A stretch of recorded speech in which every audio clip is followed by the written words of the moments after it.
सब अधिकारियों से 7 वर्षों से और माननीय शिक्षा मंत्री जी से मुलाकात के बाद केवल यही आश्वासन मिल रहा है कि सूबे के जो शिक्षा मंत्री वो कहते हैं, एक मिनट माइक हटा दीजिए 2 मिनट। सूबे के शिक्षा मंत्री जी से पहले जब सतीश चंद्र द्विवेदी जी थे, उन्होंने कहा कि 17,000 भर्ती मिलेगी। फिर उसके बाद नए शिक्षा मंत्री बने, उन्होंने अनुपात समानुपात के बारे में कहा, अनुपात समानुपात बराबर कर दिया।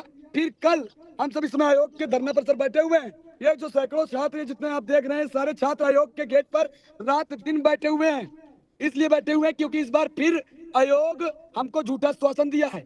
कल ऑन कैमरा मीडिया में उन्होंने कहा, एक आखिरी और अंतिम हमको मौका दीजिए, हम 15 दिन के अंदर आपको बेसिक विभाग के साथ बैठक करके भर्ती पर सकारात्मक चीजें करके देंगे। ये चीजें कल मीडिया में उन्होंने बोला। हमने कहा अगर आप 15 दिन में दे रहे हैं, हम तो 7 साल का समय सरकार को दिए हैं, 7 साल का समय विभाग को दिए हैं, इसलिए 15 दिन हम सब रात दिन यहीं बैठने का काम करेंगे। इसी शर्त पे हम सब आयोग पर ही रात दिन धरना सर चला रहे हैं और सभी साथियों के साथ धरना स्थल पर बैठे हुए हैं।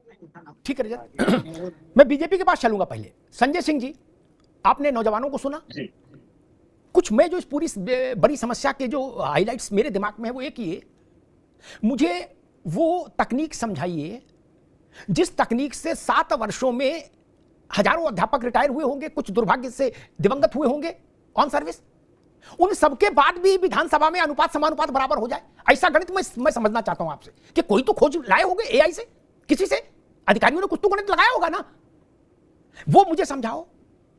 ये 12 लाख बच्चे सिर्फ बेसिक में अध्यापक होने की पात्रता रखने वाला कोर्स करके आए, 12 लाख हो गए अब तक 7 साल में। ये क्या करें? ये मैगी बेचे, ये खरबूजा बेचे, ये क्या करें? इसका तो उत्तर देना होगा। और अगर मान लीजिए हम ये कहें कि हमारी जिम्मेदारी नहीं, मान लीजिए शासन ये कहे, तो मेरा प्रश्न ये कि ये बीएड और डीएलडी और इस तरह के बीटीसी टीटी जितने कोर्स हैं, इनमें बंद ताला क्यों ना डाल दो? जब स्टेशन पर रेलगाड़ी नहीं है तो टिकट काय को काट रहे हो भैया? संजय जी, जब भर्ती नहीं है, अनुपात समानुपात सब बराबर है विधानसभा में, तो कम से कम ये कॉलेज ही बंद कर दो। फिर लड़का अपने आप अपने रास्ता ढूंढ लेगा। जब उसको पता लग जाएगा कि उत्तर प्रदेश में इस तरह के सारे जो प्रशिक्षण वाले कॉलेज थे बंद हो गए, नहीं ये भी खुले रहे, वो इनकी फीस भी दे, समय भी दे, और उसके बाद ठन गोपाल। संजय जी।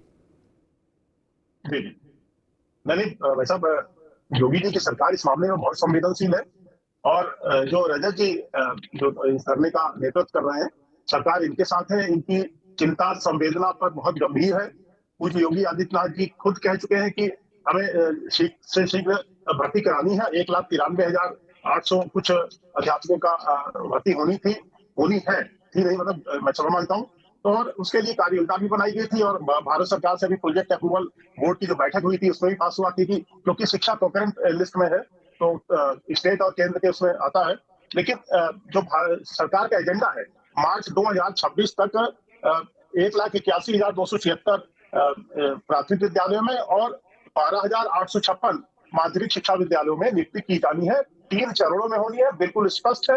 और किन कारणों से ट्वीट आया और उसको डिलीट कर दिया गया, मैं इस बारे में नहीं बोल सकता क्योंकि मुझे उसकी जानकारी नहीं है। लेकिन हमारी जो शिक्षा सेवा चयन आयोग की अध्यक्ष है प्रोफेसर कीर्ति पांडे जी, उन्होंने बैठक बुलाई थी महाकुंभ के बाद, तभी ये कार्य योजना अमल में लाई गई है। और जैसा कि रजत जी खुद कह रहे हैं, जो अंडर सेक्रेटरी है मालवीय जी, वो खुद इन बच्चों से मिले थे, शिक्षकों से मिले थे और उन्होंने आश्वासन दिया है कि 15 दिन के अंदर अध्याचन के उस पर हम आकर इसको आगे लाएंगे। पूरा मैं फिर कहना चाहता हूं क्योंकि हमारे एमएलसी महोदय हमारे भारतीय जनता पार्टी के शिक्षक उसके हैं, इस बारे में वो ज्यादा बता सकते हैं। मैं जितना कह रहा हूं, निश्चित रूप से भर्तियां होनी है, ट्रांसपेरेंट होनी है। योगी जी की सरकार में कोई भ्रष्टाचार नहीं।